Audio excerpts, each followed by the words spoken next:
Hey, my name is Ricardo Stevon, and you're tuned into House the Houseless, Music in Action with Cole Williams. The Black Panthers coined the phrase "power to the people" during the freedom movement. Today, right now, in this moment, we are all called to uplift those people that you don't make eye contact with and pass on the streets, the least of ours. We gotta dig deep, and we gotta dig deeper. We gotta scream, we gotta shout, we gotta bang on doors, and we gotta let them know to empower the people. We must give power to the people. Yesterday is far away, my tomorrow's your today. Nothing's what it really seems to be. Walk the road less traveled, then you find yourself in trouble. Some people don't want some people to be free. Spending all our time on the other side. Dance 'cause the whole world's watching you. You are life's pop culture. If you don't, then they don't wanna. Hold up your head, give power to the truth. We give power to the people. We give.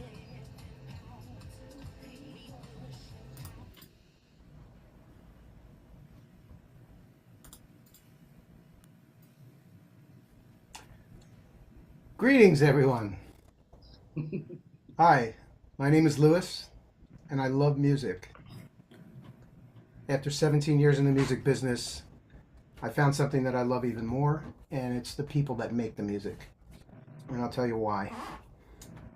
Not only are they continuously creating and spending their lives adding to our culture instead of taking away from it, but they're going further. They're going beyond because they see the people and they see what needs to be done, and they're taking action and working to make life on this planet better. And for that, I have nothing but respect, and that is why we are here. We're a record label, and we could spend our time selling you records, which we do. Please buy them. But we also want to bring you culturally important news and stories, and that's what today's show is all about. I want to point out that why I'm saying this, and that is we all value music and the contributions that musicians make, and we should definitely find time and money to help artists do what they do, as well as all the people that are helping those on the planet that are less fortunate. With that, I will turn the microphone over to rope-a-dope publicist and expert, Mr. Fabian Brown. Mr. Brown, welcome. Louis, thanks for the introduction, and welcome everybody. Really excited to be here again, just to be in a room surrounded by just some incredible people. You know, and I have the honor and the pleasure to introduce Miss Cole Williams. You know, in the heart of the vibrant and resilient city of New Orleans, one artist stands out at the forefront of a powerful movement, using her music as a catalyst for change and for hope. Cole Williams is, you know, a multi-talented musician, a songwriter, a producer, a humanitarian, is not only known for her soulful melodies, but also known for her unwavering commitment to defending the rights of the unhoused individuals in her community. Hailing from Brooklyn, New York, Cole has found her purpose in the vibrant streets and diverse culture of New Orleans. She wears many hats, serving as a recording artist, multi-instrumentalist, WWOZ radio show host, and a relentless advocate for human rights. What sets Cole apart, in my opinion, is her remarkable ability to blend her artistic prowess with her deep-rooted passion for social justice. In these recent years, New Orleans has witnessed the birth of a movement, one that demands change, compassion, and a brighter future for those facing homelessness. Cole Williams has emerged as a powerful voice within this movement, using her music to ignite hearts and inspire action. In fact, her latest album, Give Power to the People, channels the spirit of legendary artist Scott-Heron, crafting anthems and resonates with the everyday experience and hopes of Black people worldwide. Shameless plug, please go support her. Visit her on her Bandcamp page, colewilliams.bandcamp.com.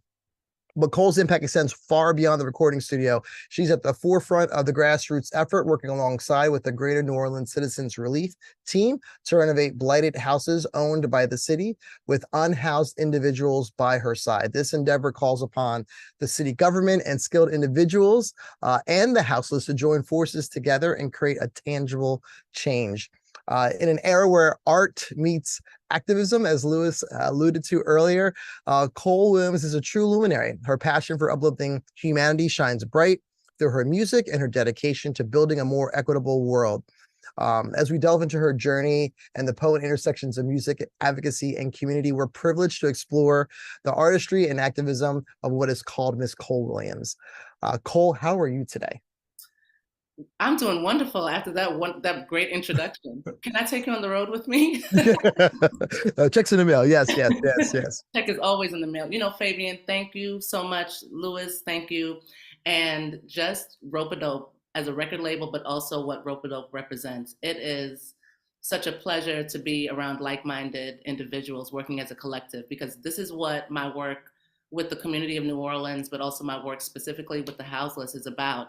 It's about taking everybody's best, their skills, their genius, their resources, their talents, and putting it in this pot where we can all work together and we can just bring out the best in one another. And so we're starting at the bottom with the Houseless community.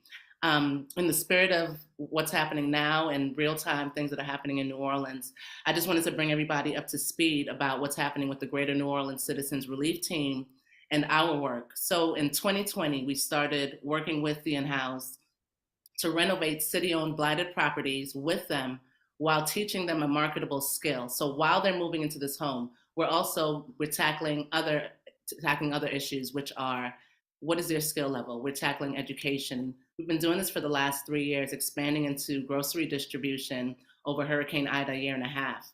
Well, most recently, about a week ago, members of the gentleman, Ben Blanc from Nora, that stopped by, which was, I think, one of the worst conversations I've had with someone. He pretty much, he said, and I quote, "I don't care about those people. We want to push homes. We want to push houses." So I just got off the phone that day feeling so let down. I felt like we were in this fight by ourselves. I thought, how can somebody say I don't care about people? So I'm coming here to start off this show, just let everybody know that something that we can all do all over the world is, number one, we can acknowledge everyone that's not doing well, everybody that's living on the street. Let's acknowledge them, see what they need, talk to them, work with an organization if that's more comfortable for you, but get active. And number two is to help us directly. We would love people to go to our Instagram page, to our website, find out a little bit about what we're doing and get involved, share it with your friends. The more that people are talking, the more that people are reading about it, or the more that people are going to understand like why it's so important for us to take care of the bottom, because the same way that things trickle down, they also trickle up, and poverty is absolutely trickling up right now. So on that note, the reason why I am working with the unhoused, one of the reasons is because of my mentor, the late Curtis Muhammad, a 60-year civil rights veteran. And when I first met Curtis told me to go to the people most in need. So I said, well, they're the houseless. So he said, go to them, speak to them, like have a conversation, get to know them. And I was really just out of my league. I didn't know what I was supposed to say, but I just went, met somebody, forget the gentleman's name. And he was so friendly to work with that I actually became more comfortable speaking with people that I wasn't always comfortable with. There was less of a separation, and it was more about the human being. And one day I went under the bridge about 5 a.m. To do some recruiting, which means organizing, talking to people about what they need regarding housing. And I met a gentleman named Javier. And I said, Javier, how can we talk to more people like under the bridge? Like how are they doing with housing? Are they interested? We want to be able to reach them more. He said, well, you need to come to meet Sarah Parks at Grace at the Green Light. And you need to go to meet her at about 5:30 a.m. Before they start receiving breakfast, so you can actually speak to people online. And then you can hang out. And when Sarah gets a little break, you can speak to her. So the next day, 5:30 a.m., I was out there and I did exactly what Javier said. Spoke to some people online. I waited for Sarah to get a break and I met Sarah. And Sarah, you are the sweetest person that I ever met. I told her what I was doing. She didn't look at me like I was crazy. And she said, okay, sure, you can talk to, as long as they want to speak to you, you're welcome to speak to the gentleman or the woman that are out here. And what I really respect about Sarah, not only for listening to me and understanding like what I was attempting to do, is that Javier had formerly been unhoused and was currently housed. And she had Javier working with her. And in real time, she was doing something that I was looking to do. How do I work with the people that I want to serve? So Sarah is the executive director of Grace at the Green Light since 2015, originally from South Carolina. Sarah first felt called to work with the houseless population of New Orleans in 2003 after spending a summer volunteering with a local transitional housing program for homeless women and children. After receiving a bachelor's of social work from Winthrop University in 2006, Ms. Sarah Parks followed her call to move to New Orleans with the goal of serving those in need. In the past 16 years that she has lived in New Orleans, she served with a variety of local service agencies, including those that serve houseless as well as at-risk adolescents. The call to serve local homeless population is one that Mrs. Parks is devoted to, and she is grateful as a server of Grace at the Green Light. And just to give you a little more transparency, Grace at the Green Light is a local organization, a 501c3 based in New Orleans, that serves the unhoused population by offering them choices, providing for their basic needs of water, food, clothing, and community in a loving manner that embraces the human spirit. Sarah? Hi, Cole. You were right. You're going to make me cry. Thanks so much for having me today. I'm excited to have some conversations. There's a lot going on in our city and our nation, I know, concerning the houseless. So just excited to be here to have this conversation. Thank you so much. I gave my introduction personally about why I respect you and how we met. But can you just tell anyone that's watching, just what was that moment where you knew you were here to serve? Like that this was your purpose of serving the houseless? Yeah. It really came that the first time I visited New Orleans and volunteered at this transitional housing program for homeless women and their children, and just seeing the families, the children, the women that had often been forgotten, whose voices had been diminished. I knew that I was, called to serve this city, to help raise those voices, not to be a voice for them, but to help lift them up, and just to help build community. What does that mean to help lift their voices up and not to be a voice for them? Because what I've experienced personally, transitioning from being a volunteer that is telling people what they need to get better versus being an organizer that works with people and asks questions. Can you define what that means to serve with the people? Sure. It's all about building community and having conversations. Like you shared a little bit about the story with Javier. Javier was one of the very first people I met when I started this position at Grace at the Green Light in 2015, and he was unhoused in that moment. And just walking alongside these individuals, walked alongside Javier, was able to help him get housing, and then continuing to be a part of that community, continuing to listen to those voices. So it's, once our folks get housed, they're still part of our community. We don't want to just house them and say, okay, let's move on to the next person.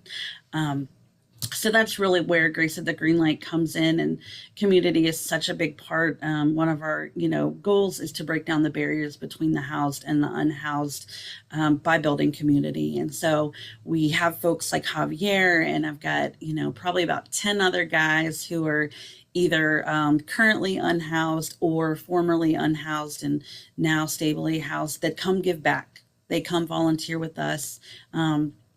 Every single day, we have guys that show up and ladies that show up. They want to be part of our community. So it's about lifting their voices. Like I said, not telling them the solutions. We don't have all the answers to the problems. They know it better than any of us.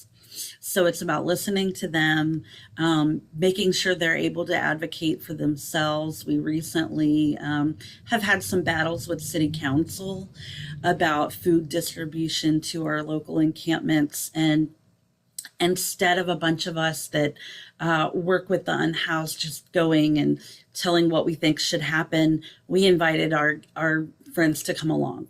So it was their voices that were heard. We let them know what's going on. Hey, these are the current situations in our community. What do you think should happen? So it really is just about listening and building community. I have so many questions. I'm getting to before I go further about what you're dealing with right now. Can you share exactly what it is that you do every single day? I started when you were serving breakfast, but you've since expanded. Sure. Yeah, sure. So no one day looks the same. We have a few different programs through Grace at the Green Light. The first one that started was our meals program. So we serve a full hot breakfast every morning, 365 days a year to our unhoused community. We partner with the local church, Living Witness Ministries in Central City, New Orleans, and use their space so our guests can come in, they can enjoy a full hot breakfast, they can sit down, they can watch the news, sit in the air conditioning, use the restrooms. And really it's like sitting at tables family style, building that community, not just, grabbing a plate and walking back off to your tent or your car or wherever, but building that community. So that is one of our main programs. Myself and we have one other full-time social worker on staff. So we are sitting down and talking to people every single day saying, hey, what further resources do you think you would like to work on? Whether that be housing, whether that be mental health care, medical treatment, all of those kinds of things. We have partner agencies that we're able to connect people to. We also have a going home program. So this started a few months after our organization started, just by us just talking to people saying, hey, what needs are out there that nobody else can help with? What are the gaps in services? And we found out that there are so many unhoused in New Orleans that are simply stranded. They have family members, they have friends that want them back home, that may live in another city, another state, but neither one has the resources to get them back home. So we target populations like those coming out of incarceration, those that are coming out of our hospital system, which is a huge thing in our area, those that have come to rehabilitation treatment here in New Orleans, and then they're just let out the front doors and they end up on the streets when they have family and they have loved ones to go back home to. So we have a caseworker that works with them, makes sure there's a stable, safe home environment for them to go home to. Has to be more of a long-term thing, not just somebody that'll let them sleep for a night or two and then kick them out, but a supportive environment. So we work with those individuals, and then we'll purchase a bus ticket or a train ticket, send them home. And then we do 3 months of follow-up. So that's really critical for the success of our individuals in this program, is not just buying them a bus ticket and saying, hey, good luck with the rest of your life, but really following up, connecting with the family members that they're living with, seeing what needs they may have, seeing if they may need help applying for food stamps or Medicaid, all of those kinds of things once they get settled into their new environment. So we do 3 months of follow-up. Only 6% are back on the streets. And we actually just had a huge celebration last week. We sent our 3,000th person home over the past 9 years. So that was a huge deal. And the need continues to grow for that program. We've seen 100% increase in the past year for that program. We do a clothing closet too. So we have, and this was something else that came out of Hurricane Ida. We were boots on the ground during Ida. Most of the other organizations that work with the unhoused shut down, went away. We stayed open. We were able to maintain some relationships with World Central Kitchen that helped provide food to us, even though we were without power for 10 days. We were able to provide a full hot meal daily, and then we were like, there's no more resources. People need clothing. They need hygiene items. So at that point, we opened a clothing closet. And that's been going strong ever since then. It's open 3 days a week after breakfast.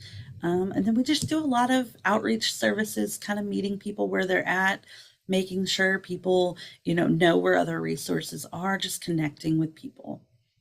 I'm smiling because I am enjoying listening to everything that you're doing, and I love hearing how you pivot and how you stay focused on just on the mission, which is to work with the people and the blessings flow. I just want to interject because I have so many questions, so I know maybe some people watching have questions. Just a reminder, we're streaming House the Houseless Music and Action on YouTube, Facebook, and X. So if you have any questions, please put them in the chat and we will get to them throughout the show. Fabian, would you mind dropping our video? I would not mind at all. Like listening to you guys is like, what? And you do what? And what happens? It's just great. So I'm excited. I'll temper my excitement here, and we're gonna cue. Well, maybe you should introduce it. I know. Maybe you should introduce this next video. Okay, so I want to talk about Grace at the Greenlight and how Sarah allowed me to shoot my music video there pretty early after meeting. And the reason why I wanted to shoot this music video is I during the pandemic, not only working with the unhoused, but writing these songs, I just felt like people needed to know what was happening, but they needed the visual. I wanted them to experience what I was experiencing. And this is not my favorite music video. Every time I watch it, I see an edit that could have been edited better. But I think that everything that I've done since working with the Greater New Orleans Citizens Relief Team and working with the in-house population has been, it's okay to work in real time and work in front of people and to work together as a collective. And the way that we move forward is by, I might make a mistake, but somebody on my team knows that, it can be done better, and we're trusting in each other. So it's not even about education, it's not about class, but it's about where everybody's at, and everybody's just so invested. So I just want to thank you again for letting us shoot this video, but I wanted to play this video so that you can see the end result and if it brings back any memories. And let's continue this conversation about what you're doing and how you're pivoting and partnering with the community to serve the community. Thank you, Fabian.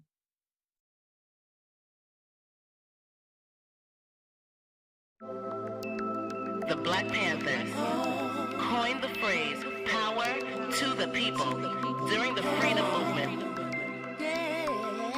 Today, right now, in this moment, we are all called to uplift those people that you don't make eye contact with and pass on the streets, the least of ours. We gotta dig deep, and we gotta dig deeper. We gotta scream, we gotta shout, we gotta bang on doors, and we gotta let them know to empower the people. We must give power to the people. Yesterday is far away, my tomorrow's your today. Nothing's what it really seems to be. Walk the road less traveled, then you find yourself in trouble. Some people don't want some people to be free. Spending all our time on the other side. Dance 'cause the whole world's watching you. You are life's pop culture. If you don't, then they don't wanna. Hold up your head, give power to the truth. We give power to the people. We give in power to the people. We push in power to the people. We give in power to the people. We give power to the people. We give in power to the people. We give in power to the people. We give in that power to the people. We got power to the people. We give that power to the people. We give in power to the people. We give in power to the people. We give power to the people. We give that power to the people. We give that power to the people. We give that power to the people. Ooh, smile like there's no hurt inside. Live with dignity and pride. Loving like your heaven's here on earth. Dusting off your shoulders what lies in domestic corners. Breathe in, breathe out, relax, release the hurt. Some people never lose. They never felt the news of oppression by others who win only when they abuse. How we treat the bottom, where you go is where you come from. Hold up your head, give power to the truth. We give power to the people. We give in power to the people. We give in power to the people. We give in power to the people. We got power to the people. We give that power to the people. We give that power to the people. We give that power to the people. We got that power to the people. Give him that power to the people. Like the king that he is to the people. Make sure you give power to the people. Give your queen power to the people. Your empress power to the people. Say his name to the people. Don't be afraid to the people. Just walk it out to the people. And we got power to the people. We got power to the people. We got power to the people. We got power to the people. To the people. To the people. Give it up to the people. Give it up to the people. To the people. To the people. To the people. To the people. All right. Sarah, do you remember that day? I absolutely do. What was going through your mind? Well, at that point, I didn't know you really, really well yet. So I was like, I don't know who this lady is, but she's doing her thing and giving power to the people. So, yes. I love checking in with people, when I first meet them, and then when they've had some time to like let me settle in. I'm like a marinade. I come in with a hot and That's right. spicy, because Yes. when I find somebody that I really feel, and it's just this visceral feeling, I don't know why, I'm always just inspired and inclined to find out why. So Yes. I just wanted to share Absolutely. that with you. So you mentioned before the break, you were mentioning partnering with social workers and all of these partners that you have. Like, it's not just a linear process of working with the Mhm. houseless, but there's just these multi dimensions. Can you explain a little bit more about that? Because for a lot of people that maybe just see houseless people on the street and that's the biggest contact that they have, they think that I'm crazy when I say I'm working with the houseless with pride. And then we get into all these questions, but they want to be on the street and they're on drugs and all of this. So can you share what it means for you Right. to partner with the community to serve the community? Absolutely. And I do think there's so many perceptions about the unhoused, and people really have no idea how much hard work is going on behind the scenes and on the ground every day, every morning at 5 a.m. People don't get to see that aspect. So we have so many partners through so many different arenas, but we are part of our local continuum of care. So we do have partnerships with other programs that provide mental health care, healthcare, substance abuse treatment, all of those kinds of things. So, if an unhoused person just walks up to a treatment center, you never know what answer they're going to get. You never know if they're going to be like, come back in 2 or 3 months. Like, you may not be able to get an appointment, those kinds of things. So that's why those partnerships are so critical and so important. So if we find somebody who's in need, we can meet that need right away. A lot of times living on the streets is a life or death situation. And so when they are in those vulnerable, critical moments, we have to step up and say, hey, okay, you're ready. We're going to help you right now. How can we do that? So it's through those kinds of partnerships that we can actually make those needs happen and be met in the moment. We have so many amazing partnerships with just local community members. So a lot of churches, a lot of schools, a lot of even like corporate businesses that they want to do something. They want to give back to the community. They see the need every single day. And they're like, hey, let's do something. Let's be a little part of this. Let's pour a cup of coffee. Let's, feed a bowl of grits. And so we have so many volunteers. We see hundreds and hundreds and hundreds of volunteers every year. We are a very small and mighty team. We only have 3 full-time staff members. And up till about 2.5 years ago, it was just myself as the only full-time staff member. So we heavily rely on volunteers. And like I said, we have unhoused coming to volunteer with us. We have people that have been formerly unhoused that are coming to volunteer with us alongside these other community members, which helps break down the barriers. Oh, absolutely. I think it's so powerful that people that have been unhoused and received some benefit from working with you now come back, even when they're in a better place, to share, spread some of that love. I think it just speaks to how real and what kind of impact you're making. I know a lot of people are interested in volunteering. Is there a way, and I know that you don't want to speak on behalf of the unhoused, but can you sort of line up like what a typical day in the life of an unhoused person looks like? Mm. One of the first things that I learned was what a day in the life of someone unhoused looks like. Waking up super early in the morning, showers on one end, that's like a little bit of what I know. But can you maybe share just from your Yeah. experience? Yeah.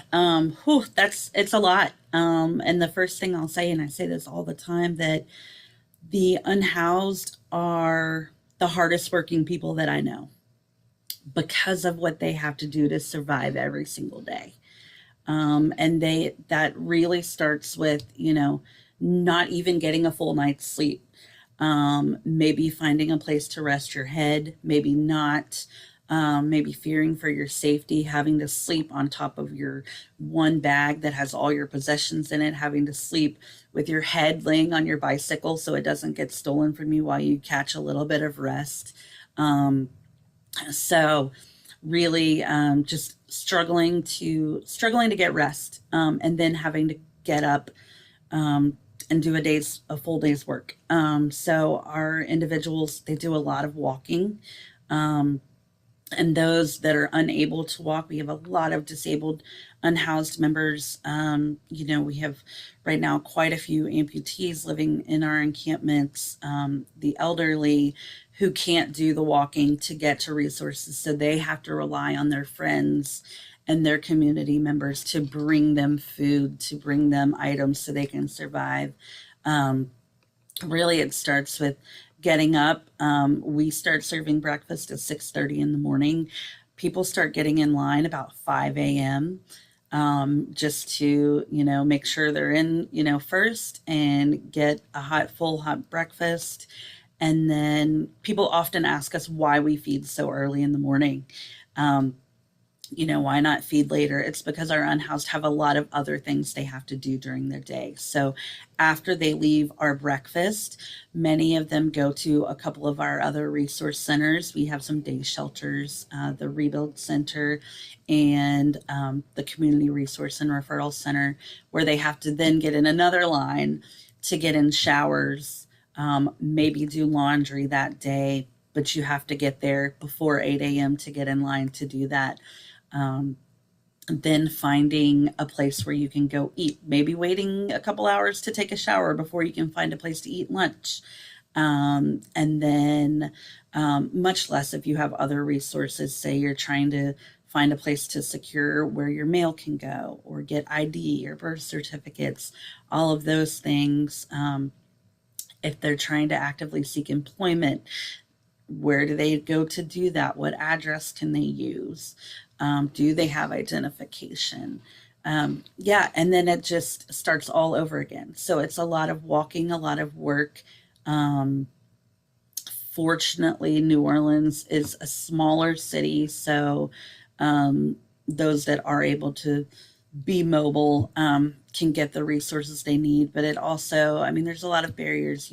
If you miss, the place that feeds lunch by 5 minutes, then you're without that meal. And it could have been you were trying to take a bus and the bus ran 5 minutes late, or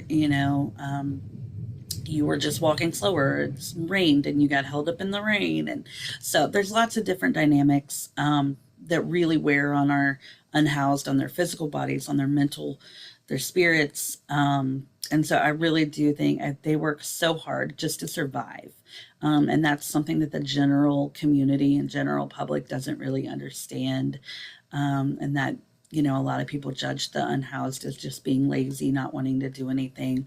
But really, they are having to work to survive much harder than you and I are every day. Absolutely. Thank you. I think it's really a myth that poor people are lazy. Poor people it takes a lot of work to be poor, so thank you for shedding some light, because I think what you're doing a really good job of is just humanizing the people that we're serving. If they're human, then hopefully we can start to treat them better, right? Yep. Do you see a lot of women and children at Grace at the Green Light? When I'm going under the bridge, I don't see too many, and I think that when we're seeing the face of houselessness, I think a lot of the images are usually of men, Black men in particular. Yep. But can you please shed a little bit of light on the demographic that you see? Sure. I have seen a rise in the amount of women, especially in the past year, becoming houseless. We do see a lower number of women and children just because of their vulnerability. Women have to do a lot more to survive and to stay safe on the streets. So they're more willing to, go sleep on the couch with a friend or a family member.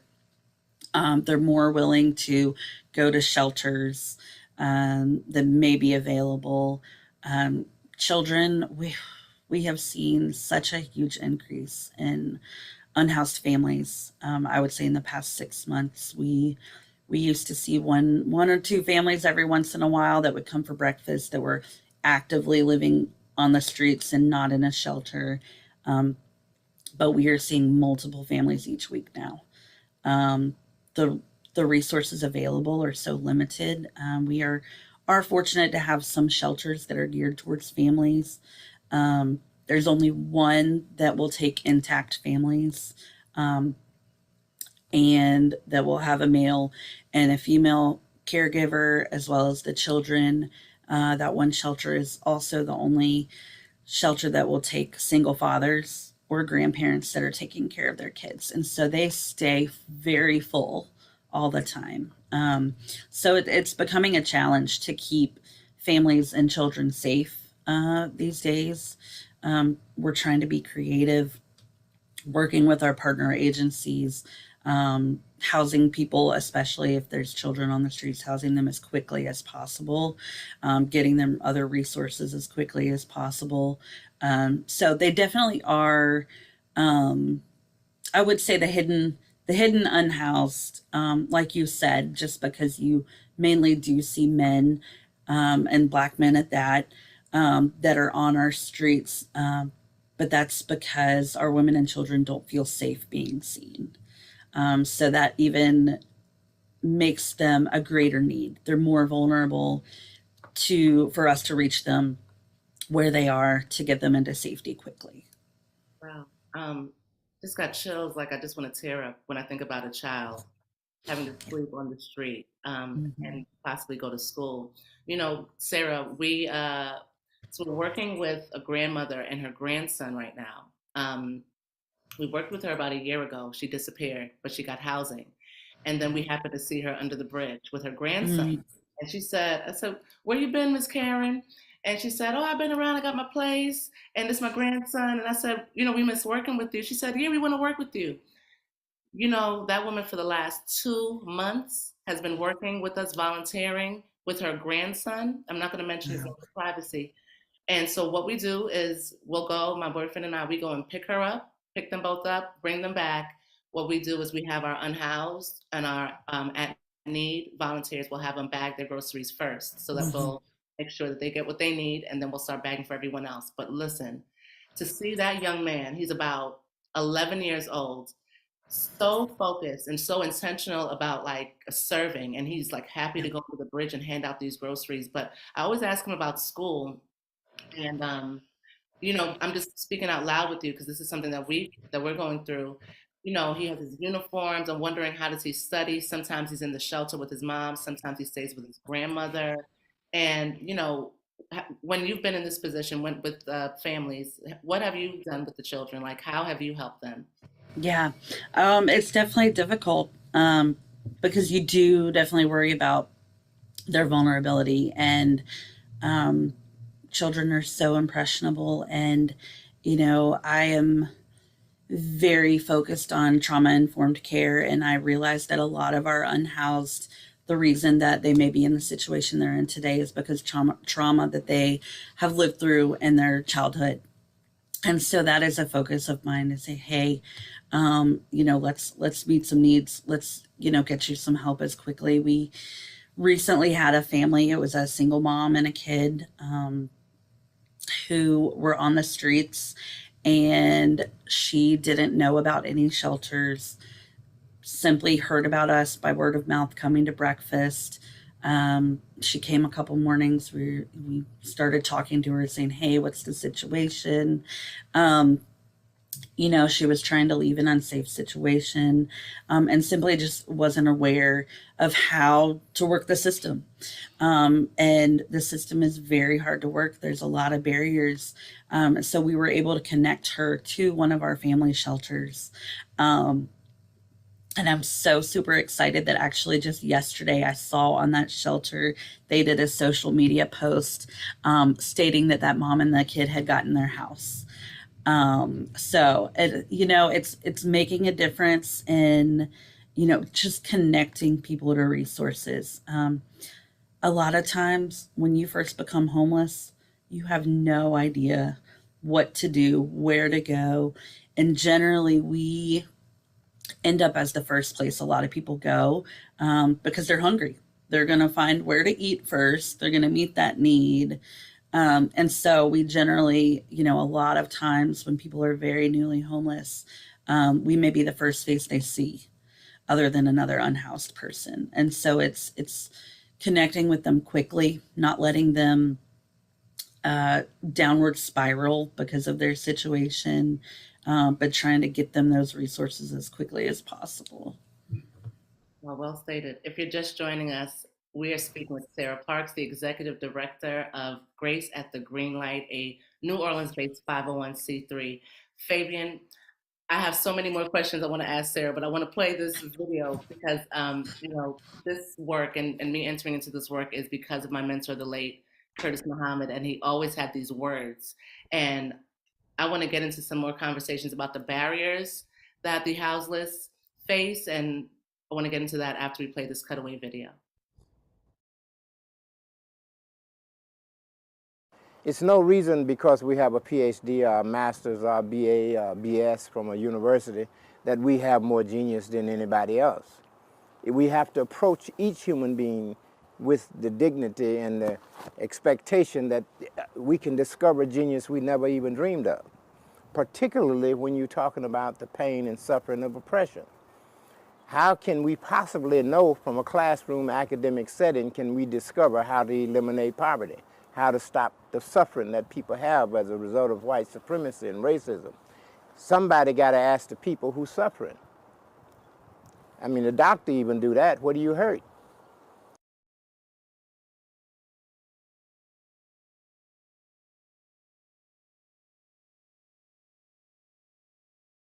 And I think about that saying every day from Curtis because it's so simple and so basic and so true. And how many doctors don't ask us where we hurt before they start treating us.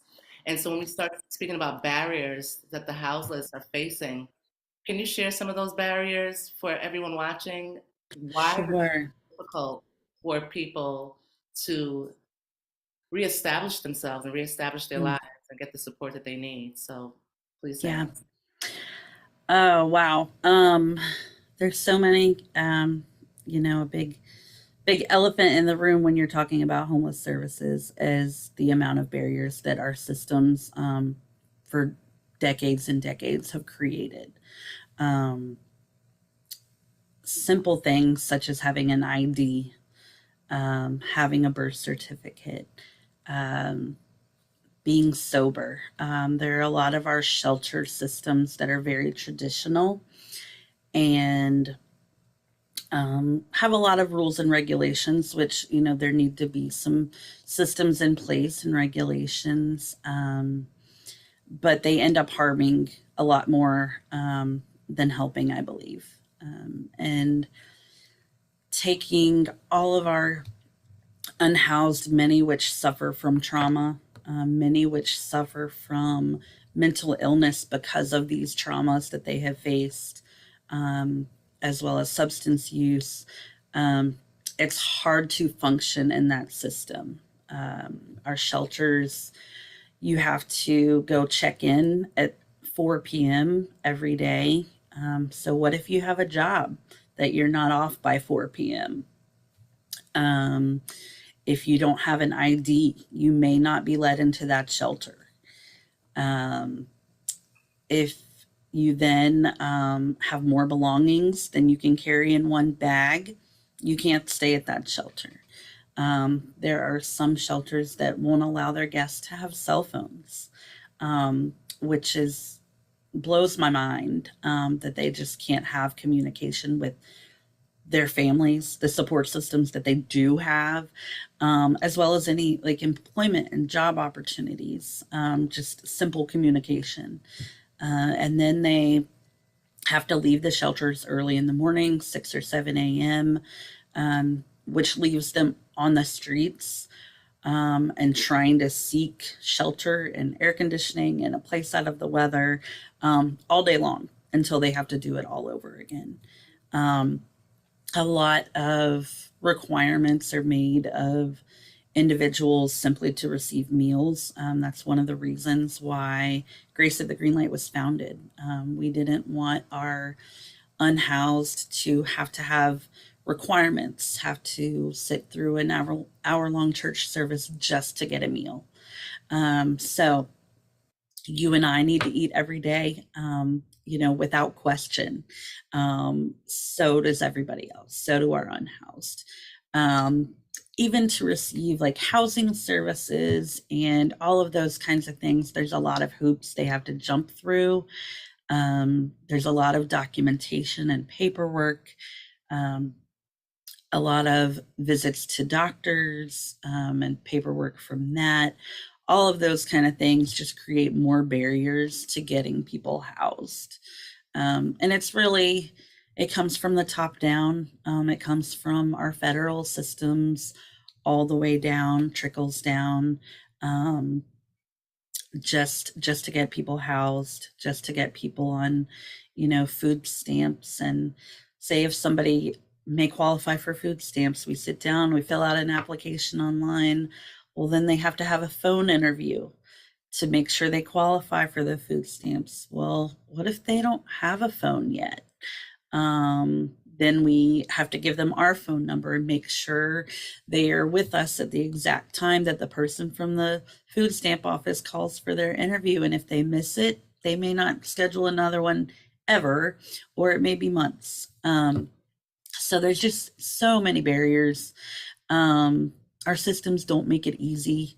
Like you said, it's hard work being poor, living in poverty. There's a lot of finagling paperwork and just trying to qualify for resources. And that's kind of one of the reasons why Grace at the Green Light offers, resources, no questions asked. While our main goal is the unhoused community and to reach them in the unsheltered community, we don't ask questions. So if you're hungry, if you need a meal, if you were homeless last week and got a house this week, but you still need some breakfast, you can come on in. So yeah, there's a lot of barriers. People don't realize how many barriers and how hard it is to try to find a job if you don't have an address or a phone, or work clothes for that matter. Exactly. As you're speaking, I'm thinking, capitalism trickles down and poverty trickles up. Because, it's so hard not to stay in the weeds when we're speaking about all these basic needs that everybody, but in particular the houseless need. But I do want to stick to solutions because I know we have a lot of solutions within us. Just in your opinion, with all, with your work that you're doing with the people, but also with the organizations that are trying to help the people, and you're one of the bridges for that. What do you think is a solution to our global, it's not just a New Orleans thing, but our global housing crisis, our global people crisis, right? Because we are not valuing people. What do you think is the elephant in the room with solutions? What is one solution that we just, as a society, as a government, are not adhering to? I would say I am a huge fan of advocacy at every single level. If our voices aren't heard, if the unhoused voices aren't heard, nothing is going to change. So I am adamant about meeting our local city council members, saying, hey, here's what's really going on. Why don't you come hang out at breakfast with us? Why don't you talk to some of our people? State level, federal level, getting involved, letting voices be heard, making sure that our unhoused can speak their voices, bringing them along, saying, hey, I know you may not feel comfortable speaking to a city council member, but you can make a difference. And if, the more of us, the more of them that are speaking, sharing the stories, sharing the pitfalls of the systems that we've created, saying, hey, this is not helping, this is hurting. Then little changes can happen, and those little changes, I think, can trickle up a little bit. We've definitely had some success locally. Give a shout out to Councilmember Harris. in our district, in our community, has been an amazing listening ear to our unhoused community and to those that are providers for the unhoused community. And, you know, she is making the voices known and heard and saying, hey, maybe things should be a little different than we've always been doing them. Maybe let's try something new. So yeah, just not staying quiet, not staying silent, and letting everyone know that we are one community and showing them that, standing side by side, letting our unhoused friends stand in front of us and let them speak, and cheering them on. So I'm with you. Yeah, I'm totally with you about that. What you said about speaking up, not being silent, it made me think about some of the people that I've reached out to personally, sharing like what work needs to be done, what we're doing with my organization, but just in general, just get involved, like you say.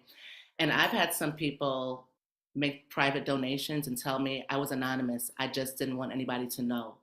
And you know, it's so interesting that this houseless topic, this housing crisis is so taboo. You know, so I'm actually speaking this, but I'm asking you, what do you think is the hardest part about somebody getting involved and making their voices heard about getting involved with the least of us? yeah, it's breaking down that barrier. You're right. It is. It's not a cute, cuddly, fluffy, you know, charity to get involved with. It is boots on the ground, hard work. You know, we see people that are hurting, that are surviving, that are living in trauma every single day. So yeah, but I really think it's making that first step to breaking down the barriers. If you're not comfortable, excuse me, going out under the bridge by yourself, or even rolling down your window and just saying, hey, giving a bottle of water. If you're not comfortable enough doing that, find an organization in your neighborhood or area. Get involved. They are the ones who see the needs every day. And then, you know, little by little, it kind of breaks down those barriers.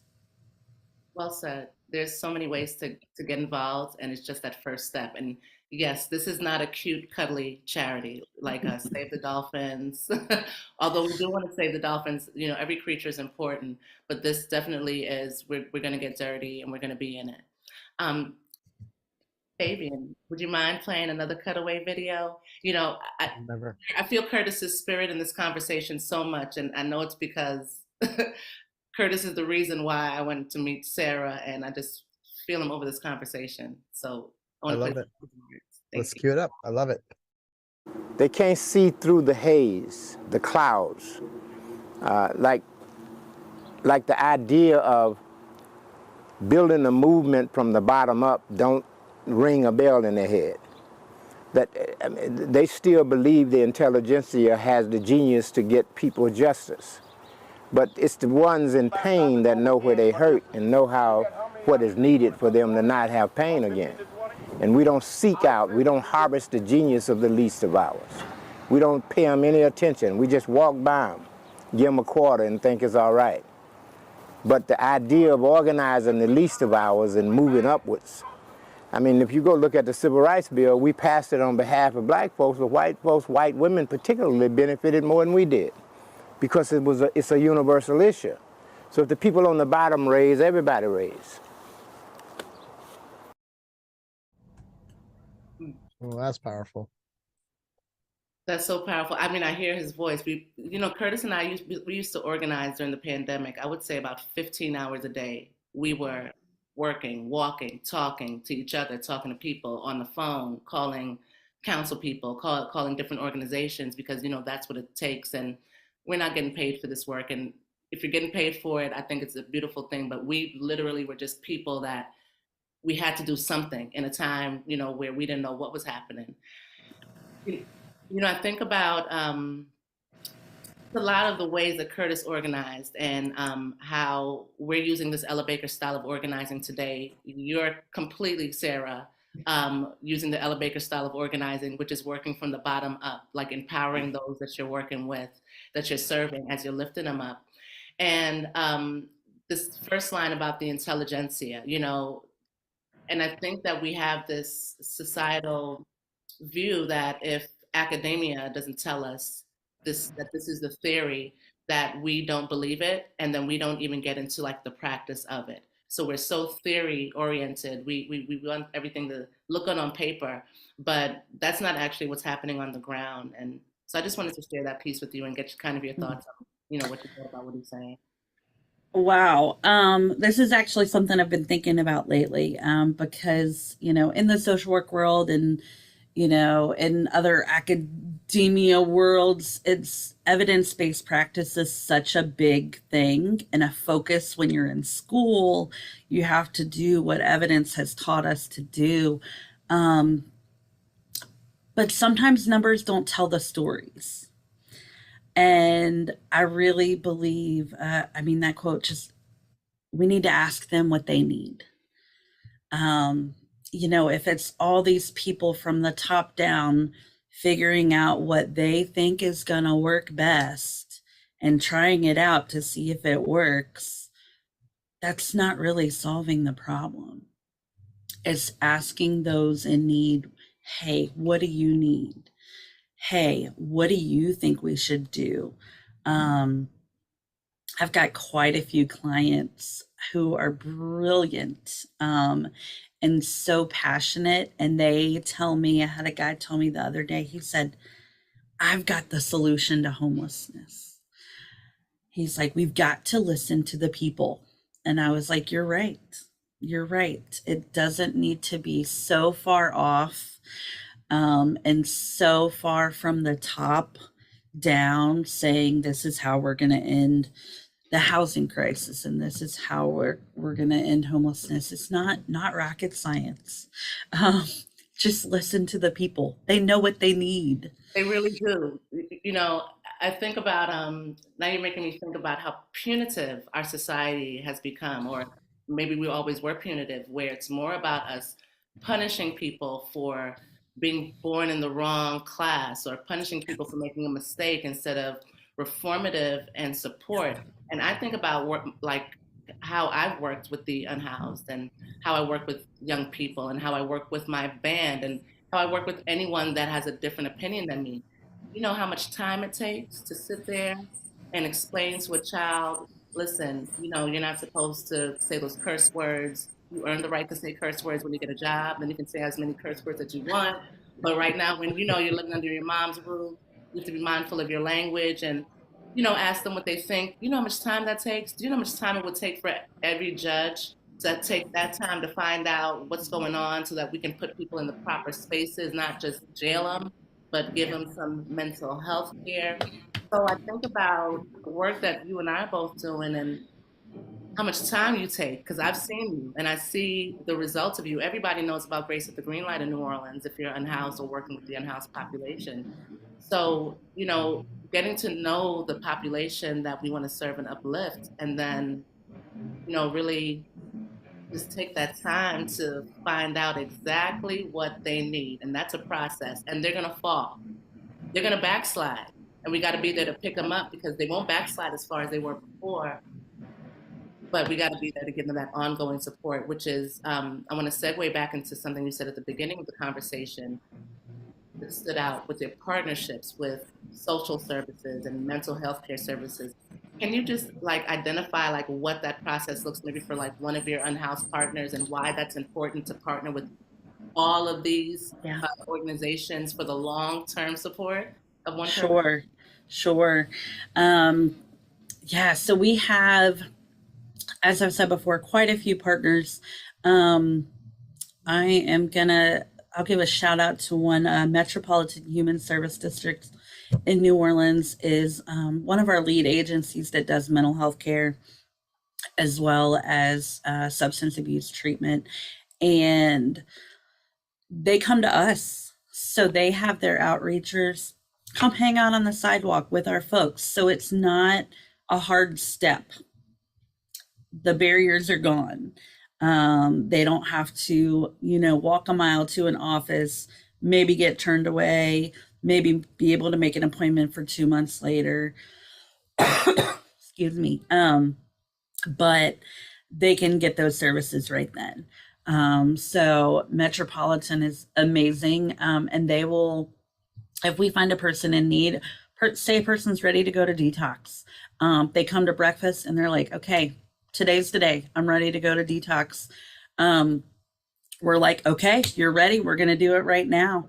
And so we've got our folks from Metropolitan.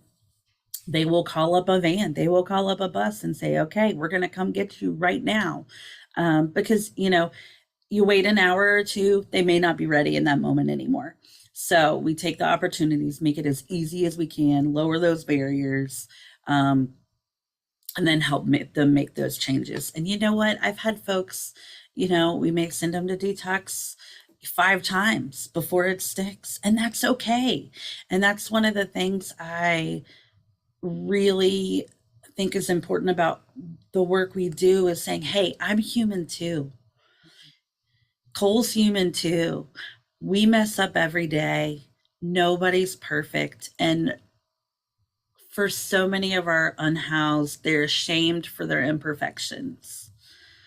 And just giving a little bit of grace and kindness and helping them move forward when they're ready can make a whole world of difference. There, like I said, there's folks that I've seen go through programs and rehabs and in and out of housing for years and years. And then one day it sticks, because guess what? We didn't give up on them. The world has given up on them, but all it takes is one person to not give up on somebody to really make a difference.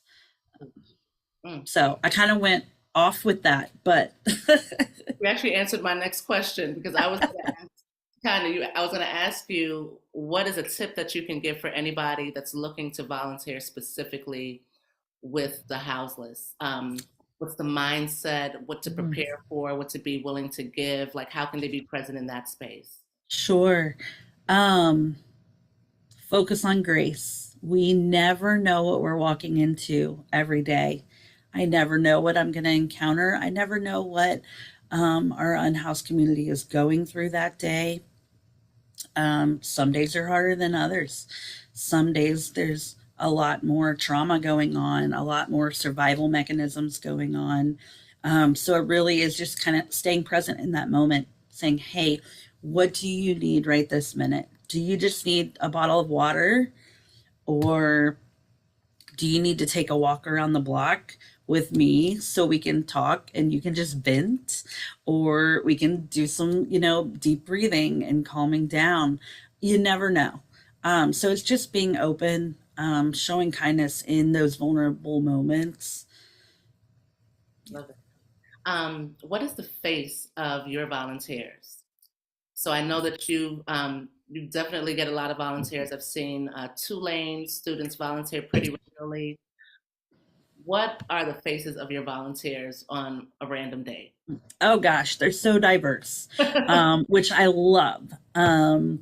We are one of the few organizations that will allow children to volunteer with their families or with their schools. So we have a lot of school groups. We have a lot of high schoolers. We have a million sororities and fraternities from Tulane and Loyola and Dillard and Xavier. We have retired community members that just come once a week. I've got a retired school teacher who wants to give back. And then we have people who go to work every day who are like, hey, let me give back. This is 1 hour of time I can give, and then I can head on for the rest of my day. So I love that about our volunteers. We're really, really diverse in that. Yeah, sure. What is your experience seeing the children, particularly? I was going to say youth volunteers, but I think there's something special about like a child that's maybe 14 and under serving. Like, what have you experienced? Yeah. Our unhoused community love them so dearly. I think for a few different reasons. One, it reminds them of being a child, and maybe some good childhood memories that brings back. Another connection it makes with our unhoused is a lot of them have children themselves or grandchildren that they're not able to see on a daily basis, that maybe they haven't seen in years. And so I hear them say all the time, "Oh, I've got a grandson," or they see somebody and say, "Oh, you remind me of my kid. I haven't seen them in however long." So it's bringing that connection back. Our unhoused get stuck in their community, of being with unhoused adults for the majority of their day. And just to bring, children always bring joy. They always bring just a lightness and new life. And lots of laughter. So I mean, we have children as young as 3 that come and volunteer with us. And I say, anybody can do anything. So I can have a 3-year-old pass out a bottle of water, and they love passing out that water so much. Yeah. And our unhoused love taking water from the child so much. So it's, and that helps break down those barriers once again, bridging the gap between the housed and the unhoused, reminding them that they are part of our community, not just the unhoused community, but our greater community. Absolutely. I was thinking while you were speaking, you make me think about a lot of things. And I'm thinking about one of our unhoused partners that had a friend that just got into an apartment building. So he was visiting his friend, but then he said that he stopped visiting his friend because his friend would still come under the bridge and was hanging out in his old stomping grounds a lot more than hanging out in his new apartment. So it brings me to the question of what is the transition in your perspective? What is the transition for a houseless person to go from living on the street for a significant amount of time to now being asked to live in their own home? What are some challenges, and how do y'all work with that? Sure. It's very challenging. And I would say that's one of the top issues within our homeless services system is how do we keep people in housing once they get housed? And I think there's a few reasons for that. One, they do have community, especially if they have been unhoused for a long time. If they are chronically homeless, they have built that community where they are. And some of our systems and regulations don't allow for shared housing. So they just get put in a house by themselves in a neighborhood they might not be comfortable with or even feel safe in. And then just, mentally cannot take it. We have a lot of unhoused that have severe mental illness, a lot of them with paranoia. And just being in a home by themselves can trigger them. And so I think the solution to that is building community once they get, or continuing community once they get in housing. And that is why so many of our folks, after they get housed, come back and volunteer with us, because it's still their community. It's their friends. It's who they've been hanging out with. They still want to see people every day. But really continuing to push supportive services. Our government funds really go towards housing people, and not enough goes towards supporting people once they're housed. So they may have a social worker or somebody that checks on them once a month for 20 minutes. That's not enough for people with severe mental illness. They may not know how to cook. They may not know how to clean their fridge or how to take out the trash. Basic life skills. And so I think it's those continued supportive services that need to be pushed more. And we do have some amazing organizations in New Orleans that really focus on those. There's some groups that have weekly gatherings with their folks that have been housed that I love so much. And they do yoga and go on field trips to the zoo and have picnics and do music therapy every single week and art therapy. And and their people stay housed 100% because they have that supportive environment. So it's not rocket science. It's fighting the systems that have been set in place in making sure we have enough resources to continue to bring support, and just not forgetting about people once they're housed. Not saying, okay, you're housed, your problem is over. It's far from over. They're still a human being with needs, and we all need community. We sure do. I need community. And I'll Yep. say this, I see my therapist once a week. So I can't imagine that the houseless moving, transitioning from living on the street to a home by themselves wouldn't need somebody to speak with. We all do. Exactly. You know, this makes me so frustrated, so angry, like to just hear about all the inadequacies and just it seems just like a very antiquated system that I know that I've been dealing with and that you've been dealing with. Why aren't there more houseless people working within the systems? Like, what do you think? I think like have they? Well, is there an opportunity? Like, has that opportunity been created? But also, have these organizations sought out some more support, the voices that really matter? Or I definitely think this is something that has been improved upon in the past few years that I've seen. And in our systems, it's called people with lived experience. So, and listening to their voices and employing them and that kind of thing. So there's definitely a push for more of that. But yet, you know, a lot of them are burned by the systems.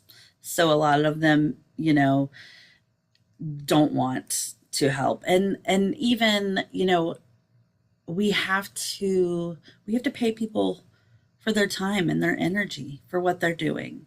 So if you're going to hire somebody with lived experience on your organization staff and pay them $7.25 an hour, which is Louisiana federal minimum wage, but yet you're going to hire, you know, somebody with a bachelor's degree or something and pay them triple that, which is still not enough in my words for housing.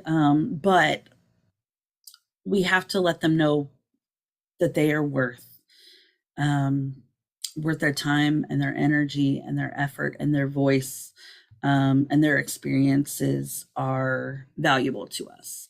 Absolutely. You know, we're running out of time a little bit, but before I get into my theme questions, I just wanted to say, as I'm speaking with you, it's such a wonderful conversation, speaking with someone that's also has the same mindset of doing the work, that we have to get out there, we have to make our voices known, do what we can. And I see the houseless community, but also the housing crisis as a microcosm for like what happens in every part of our world. There are people that are sort of left to their own devices to figure things out.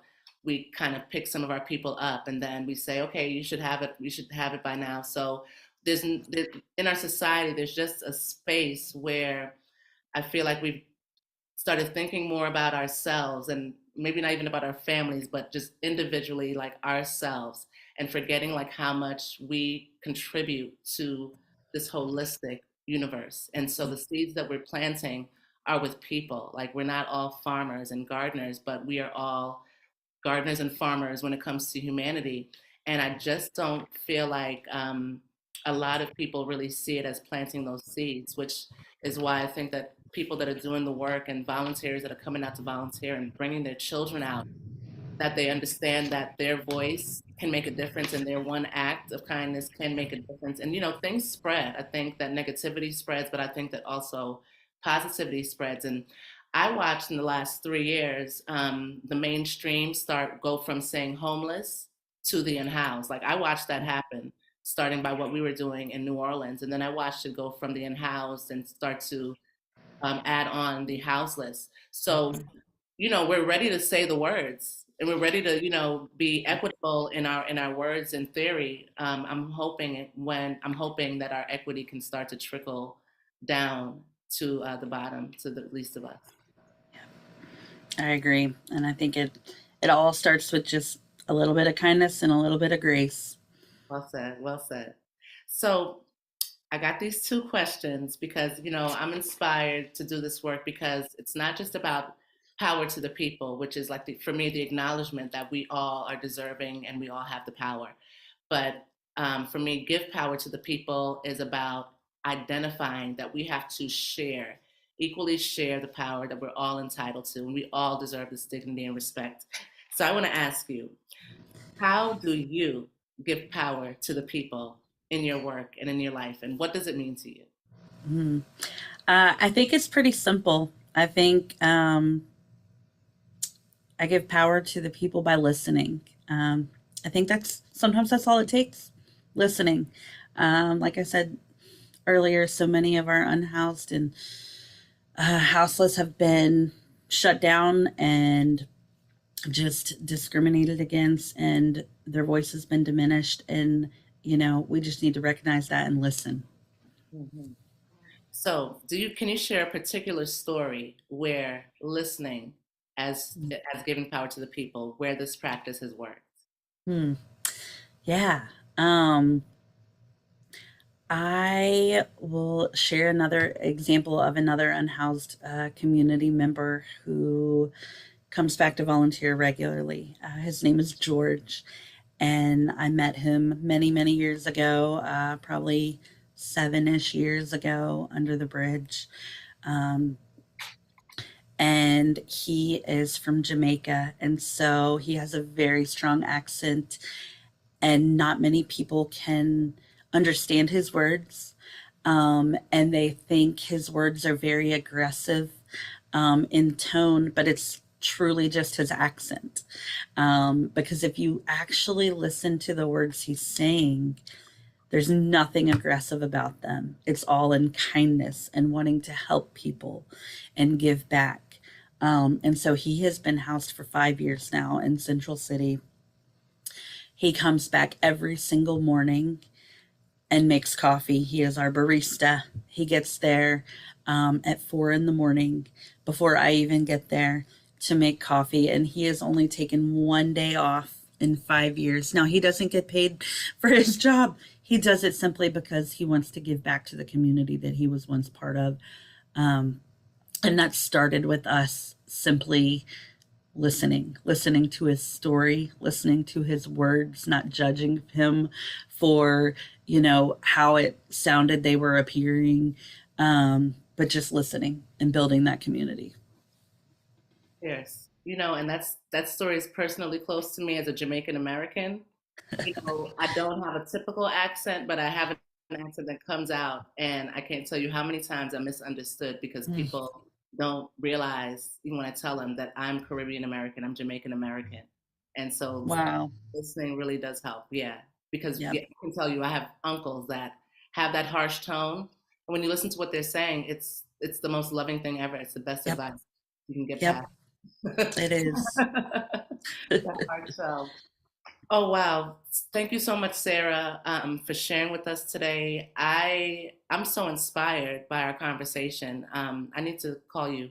And I need to get back out there early in the morning because I would say like that's one of the places like where my life changed when I was like working directly with all of the people in that environment. It's so loving. It's so kind. It's so welcoming. You don't know who's housed or who's unhoused.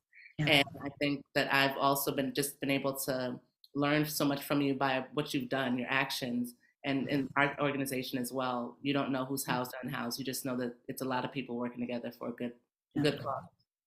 Oh, well, thank you for having me. It's been a pleasure, and I'll even inspired as well that we can all make a difference. Thank you. And Sarah, do you want to shout out anybody in New Orleans, any of the organizations? I know you work with a lot, but if Okay, yes, I mean I've got a few that I love.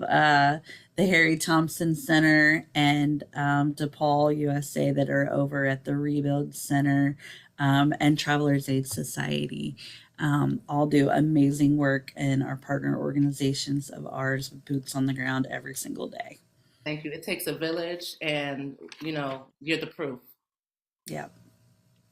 Fabian, do you have any last words? Oh, actually, I wanted to say one more thing because there's so much work that goes into our live stream once a month. And I just wanted to give a special, special thanks to Louis and Fabian for just being the soldiers, because this collective that we're talking about, it's happening right here, like every month when we meet for House the Houseless. So thank y'all. Well, I want to thank you for just, again, your work. You and Sarah, just sitting here as a fly on the wall, listening to all that goes into the barriers of having to overcome the stigmas of not just what you're doing with the unhoused, but all the stigmas that people have on the outside, the roadblocks, the barriers that you have to climb over just to get the services to the people who desperately need them. It is a thankless job. I have a lot of personal experiences with the work that you guys do. So just from me to you, I just want to thank you for your relentlessness in doing the advocacy work that you've been put on this planet to do. It's really, really important. And I applaud you guys. With that, if you're listening out there in the world wide webs, please, find your way back to Sarah, find your way back to our friend Ms. Cole Williams, and support them in their endeavors, whether it's artistically or on the other side of social justice. It's really important that we continue to bring community together to support the things that mean the most, which is the humankind, people. So with that, thank you for joining us, and we will see you guys. Do we have another date booked on the schedule, Ms. Cole? Oh, yes, we do. So next House the Houseless Music in Action is during my birthday week. So first Wednesday is on October 4th. My birthday is the first, Libra season. Hey! I'm so excited because we have special guests, fellow rope-a-dope artist Lisa Marie Simmons. That's just my sister. She's doing great work. She's an incredible artist. And it's just going to be a great conversation about how does this music and action come together for social justice? How does it get from the ground and go to the stage? You set it up really well. I would be remiss if I didn't give the microphone to Mr. Louis Marks before we closed out, because I see he's on camera. Louis? Yeah, I'm here. I'm here. Now everyone can hear me. Just I want to say thanks to people who tune in, and I want you to share this because it's going to live on YouTube and Twitter for a while. Spread the word. It's almost overwhelming for me to think that this is what your day is, Sarah. All day, every week. I just your fortitude in dealing with this is just it's humbling for me. I drop a pencil and I complain. So you are doing the good work, and I think that it is so inspiring for people. And what we need to do around the world, and the whole reason we're even in this room with you, is just to spread that and connect people around the world. So if you have stories, if you're watching this, you see this, and you're in another part of the world doing the same kind of work, another part of the country, please connect with us, connect with Sarah, connect with Cole, connect with Rope-a-Dope. I think if we all talk to each other, we will be much stronger. So that's my last word. So thank you all, and of course, the Empress Cole Williams. Thank you for all you do. With nothing without people. So it's such a beautiful group to be in. Make sure that you guys support Grace at the Greenlight, graceatthegreenlight.org. They're on Instagram, Facebook, X, also known as Twitter, because y'all are doing some great work, and it's such a pleasure to know you. And you said 501c3. This is the magic code for all of you that are out there. If your stock portfolio is delivering better than expected results, you can save a good bit of change and send it directly to Grace at the Greenlight. That would be a really good thing. It would make you feel better, I'm sure. All right. I picked a. Get those deductions up your taxes. Get to a good card. I got to get that in there. I just want to, I kind of had the feeling this is going to be a heavy conversation. The challenges are constant. Everybody, houseless, housed, doing well, facing challenges. everybody needs a little bit of happiness, and I want everyone to remember that New Orleans can deliver that to us at a moment's notice. Yeah. So I chose a track to take us out from a wonderful artist in New Orleans, Sasha Masakowski. And I think just stay tuned and enjoy this. The track is called Struttin' with Some Barbecue, for those of us who are fortunate enough to hold that diamond in our mind and feel that happiness. Here we go.